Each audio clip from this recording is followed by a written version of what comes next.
Hello children. आज हम class 7th की बुक हनीकॉम से क्वालिटी लेसन पढ़ेंगे और इनके लेखक हैं जॉन गायल्सवर्दी। जॉन गायल्सवर्दी का जन्म इंग्लैंड यूनाइटेड किंगडम में हुआ था और वे नोबेल प्राइज विजेता भी हैं साहित्य में। और at the age of 28 he begin to write, और उन्होंने 28 साल की उम्र में लिखना शुरू कर दिया था। तो कहानी इस प्रकार है। Master shoemaker mister Gessler, known to author since long when he made his father's food. एक निपुण मास्टर, विशेष जूता बनाने वाला, उसका नाम था मिस्टर गेस्लर। उसको ऑथर, लेखक जानते थे। कब से? सिंस लॉन्ग, बहुत लंबे समय से जानते थे, पहले से, जब उनके पिताजी मेड हिज फादर्स बूट, जब वो अपने उनके फादर्स के बूट बनाते थे, तब से वो मिस्टर गेस्लर को जानते थे। Lived with his Elder brother in his shop, वह उनके बड़े भाई जो मिस्टर गेस्लर थे वो अपने बड़े भाई के साथ शॉप में रहते थे। इन अ फैशनेबल पार्ट ऑफ लंदन, एक संभ्रांत इलाके के, लंदन के एक संभ्रांत इलाके में जहां धनी लोग, फैशनेबल लोग रहते थे। Both the brothers made excellent boots. Both his elder brother and Mr. Gressler, दोनों ही बहुत excellent boot, बहुत ही उत्तम क्वालिटी के बूट्स बनाते थे। And made only what was ordered and what he made never failed to fit. और वो वही जूता बनाते थे जो उनको ऑर्डर दिया जाता था। वो वैसे जूते, ज्यादा जूते बना करके उनको नहीं रखते थे। जो ऑर्डर मिलता था उस पर जूते बनाते थे, और जो उनके जूते बनाए हुए होते थे वो कभी भी बेकार नहीं जाते थे, हमेशा फिट होते थे। चाहे वो कलर से बना हो, आकार से बना हो, पैर में फिट आए, तो वो कभी भी खराब नहीं जाते थे, हमेशा फिट रहते थे। When asked how he managed to make such superbly crafted boots, his reply was that it was an art. जब उनसे पूछा जाता था कि तुम कैसे इतने सुपरबली, इतने अच्छे क्राफ्टेड बूट्स बनाते हो, इतने निपुण, इतने कारीगरी, इतनी अच्छी कारीगरी तुम बूट्स में दिखाते हो, कैसे करते हो? तो उनका रिप्लाई होता था कि वह एक कला है। इट वॉज एन आर्ट, वह एक कला थी। मतलब जूता बनाना भी एक कला है। हिज बूट्स लास्टेड टेरिबली, उनके बनाए हुए जूत बहुत लंबे समय तक चलते थे, बहुत लंबे समय तक। तो जब लंबे समय तक चलते थे तो राइटर ऑथर हैं वो उनकी दुकान में बहुत कम जाया करते थे, क्योंकि उनके जूते जो बनाए होते थे बहुत लंबे समय तक चलते थे। तो not possible to go to him often, often माने अक्सर, अक्सर उनके पास जाना पॉसिबल नहीं होता था, संभव नहीं होता था। बार बार क्यों जाएगा आदमी? जिस दुकान में जाएगा, जो सामान उसको लेना है तब वो जाएगा, जब उसको सामान चाहिए नहीं तो वो नहीं जाएगा। Mister Gessler wore slipper and a leather apron with rolled up sleeves. और मिस्टर गेस्लर जो क्या पहनते थे कपड़े, पैरों में हमेशा उनकी चप्पल रहती थी, और ऊपर उनका एक चमड़े का एप्रन होता था, एप्रन पहने रहते थे। One author asked him to make a pair of Russian leather boot. एक बार ऑथर ने, लेखक ने कहा कि मुझे रूसी चमड़े का बूट बनाना है। तो उसने, जो मिस्टर गेस्लर थे, वो अंदर से एक अच्छा सा चमड़े का ब्राउन कलर का लेदर लेके आए, उनको दिखाया, और सारी बातचीत होने के बाद settle date of its delivery, और उन्होंने सेटल कर ली डेट की, इस डेट को, इतनी डेट को और इतने सप्ताह में तुम्हें ये जूता मिल जाएगा, ले लेना, डिलीवरी हो जाएगी, तुम्हें मिल जाएगा। तो ऑथर लीव, और ऑथर वहां से चला गया। Once author complained that a pair of boots he had made creaked. एक बार ऑथर ने, लेखक ने कंप्लेन की, शिकायत करी कि जो उनके बनाए हुए जूते हैं उनमें वो चरमराहट, क्रीक्ड मने होता है चरमराहट कर रहे हैं। तो मिस्टर गेस्लर ने asked author to bring boots back to him to be checked. उन्होंने कहा वो जूता अगर तुम्हें चरमरा रहा है, परेशान कर रहा है, तो तुम उसको वापस लेकर के मेरे पास लाना, मैं उसको चेक करूंगा। And if found defective he wouldn't charge money for it. अगर मेरे को लगेगा, मिस्टर गेस्लर ने कहा कि यदि मुझे लगेगा कि वह डिफेक्टिव है, मैंने उसको गलत बनाया है, उसमें कोई परेशानी है वो गलत बना है तो मैं तुमसे कोई पैसा भी उसका नहीं लूंगा। At an only occasion when the author wore boots made elsewhere to his shop, एक बार लेखक ने कहीं और बनाए हुए जूते किसी और जगह के पहन करके गैसलर की दुकान पर चले गए। टू हिज शॉप, गैसलर कमेंटेड, गैसलर ने कमेंट किया, कहा, क्या कहा? ऑन इट्स इंफीरियर क्वालिटी, उसकी निम्न स्तर की गुणवत्ता को देखकर उस जूते की, एंड स्पोक, और कहा, large retailers who sold footwear made in factories advertised widely one profit for their poorly made products.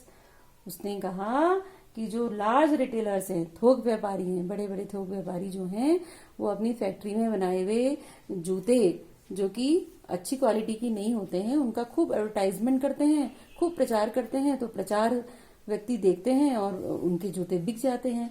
तो वो बहुत सारे जूते वो अपने बेच लेते हैं, प्रोडक्ट्स माने उत्पाद जो वो बनाते हैं जूते। It makes his business very bad, और इससे क्या होता है कि लोग उनके प्रचार किए हुए जूते जानते हैं, समझते हैं, तो उनको ले लेते हैं, तो उससे उनका बिजनेस जो है, मिस्टर गैसलर का बिजनेस जो है वो बहुत ही खराब होता है। वहां पर जो ग्राहक हैं वो नहीं आते हैं। As he was getting lesser orders, क्यों? क्योंकि उनको ऑर्डर्स कम मिलते हैं, क्योंकि वो ऑर्डर पे ही जूते बनाते हैं। He looked older and more tired then, और इस तरीके से अब उनका पैसा भी कम आने लगा, तो मिस्टर गैसलर जो थे अपनी उम्र से ज्यादा ओल्डर दिखने लगे, बूढ़े दिखने लगे, और टायर्ड, बहुत थके थके दिखने लगे थे।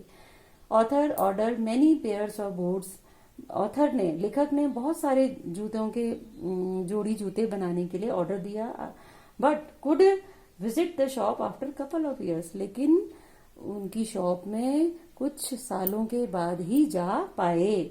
Mister Gessler aged so quickly and his elderly brother died, जब ऑथर उनकी दुकान पर गए तो मिस्टर गैसलर पहले से और ज्यादा बूढ़े, बहुत जल्दी बूढ़े से दिखाई देने लगे थे, और जो उनके एल्डर ब्रदर थे उनकी मृत्यु हो गई थी। Author again ordered several pairs and later went abroad, और लेखक ने फिर से बहुत सारे पेयर्स ऑफ बूट्स का ऑर्डर दिया बनाने के लिए, और वहां से वह चले गए अब्रॉड, अब्रॉड माने विदेश में चले गए, विदेश में कुछ काम उनका होगा, वो विदेश में चले गए। विजिटेड अगेन, फिर दोबारा जब वो विदेश से वापस आए फिर उनके पास उनकी दुकान में गए। बूट्स वेयर स्प्लेंडेड, जो उन्होंने जूते बनाए थे मिस्टर गैसलर ने, बहुत ही उत्तम क्वालिटी के थे, बहुत ही अच्छे थे, स्प्लेंडेड थे।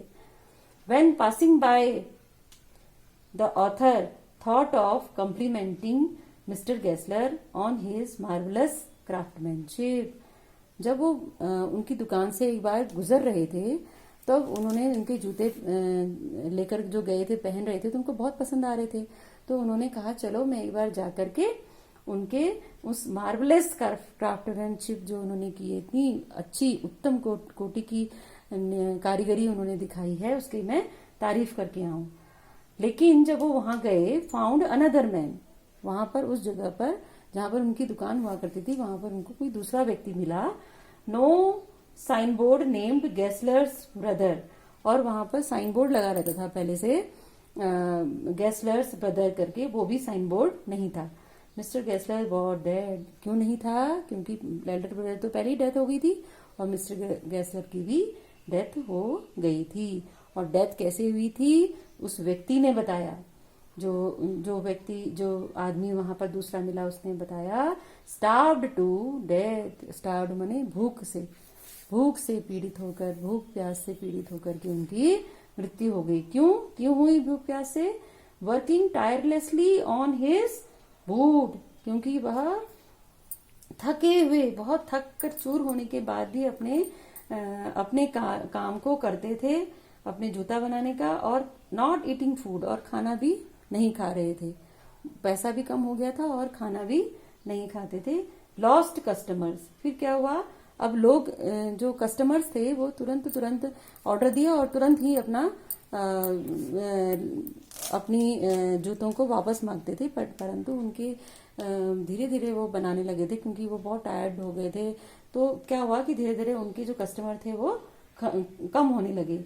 Spend the little money on leather. अब वो क्या करने लगे, जब कस्टमर कम होने लगे तो उनका पैसा कम आने लगा। पैसा कम आने लगा तो जो जूते बनाने के लिए उनको चमड़ा चाहिए था वो कम खरीद पाते थे, तो कम जूते बन पाते थे। Money on leather and none left for food, और कुछ भी उनके फूड के लिए नहीं बचा। द मैन एडमिटेड, मैन ने यह माना, जो मैन दुकान में था उसने माना कि ही मेड गुड बूट्स, वो बहुत अच्छे जूते बनाते थे, उसने ये तो माना। The author agreed with shock and respect for the dead shoe maker, और ऑथर जो थे वो सहमत हुए उनकी बात से, हाँ वाकई में उनके बराबर जूते कोई नहीं बना सकता है। लेकिन उनको शौक भी लगा, बहुत आघात भी, बहुत धक्का भी लगा कि क्या हो गया, कैसे क्यों डेथ हो गई उनकी, कैसे। तो उनका सम्मान भी उस व्यक्ति के प्रति उनको दिया, उनको एहसास दिया। Mister Gessler loved his trade. अब इसकी जो अगर हम पूरी स्टोरी पढ़ते हैं तो हमें इस स्टोरी से हमें कुछ ये सीखने को मिलता है कि mister Gessler loved his trade, he was never greedy for customers. वो कस्टमर के लिए लालची नहीं थे, वो अपना काम, he did his work with absolute dedication and sincerity, पूरी निष्ठा और सच्चाई से अपना काम करते थे। अपने कार्य, जो भी कार्य मिलता है किसी को, ये बताना चाहते हैं कि कोई भी अगर तुम्हें कार्य मिलता है तो उसको एब्सोल्यूट डेडिकेशन से और सिंसेरिटी से करो। Never compromising with his quality, उसने कभी भी, मिस्टर गेस्लर ने कभी भी अपनी क्वालिटी, अपनी गुणवत्ता पर कभी कॉम्प्रोमाइज नहीं किया, समझौता नहीं किया। अगर वो उनके पास पैसे कम आए तो वो हल्का क्वालिटी का चमड़ा लेके या गंदा क्वालिटी का चमड़ा लेकर के उससे जूते बना सकते थे, लेकिन उन्होंने ऐसा नहीं किया। He never advertised for his trade for quantity, उन्होंने अपने व्यापार के लिए कभी भी विज्ञापन नहीं किया जिससे कि उनकी क्वांटिटी बढ़ जाए। वो क्वांटिटी पर नहीं बल्कि क्वालिटी पर विश्वास करते थे, not in quantity. This is the story of a man who had character and value. ये एक ऐसे व्यक्ति की कहानी है जिसका कि एक चरित्र था, एक विश्वास था, एक अच्छा गुण था, to live for, who devotes his entire life to his profession, जिसने अपनी पूरी जिंदगी अपने व्यवसाय पर लगा दिया। इस प्रकार से यह कहानी है क्वालिटी हनी बुक से, और इसको तुम अब अपनी बुक से पूरा लेसन को पढ़ोगे तो तुम्हें ये लेसन अच्छी तरह समझ में आ जाएगा।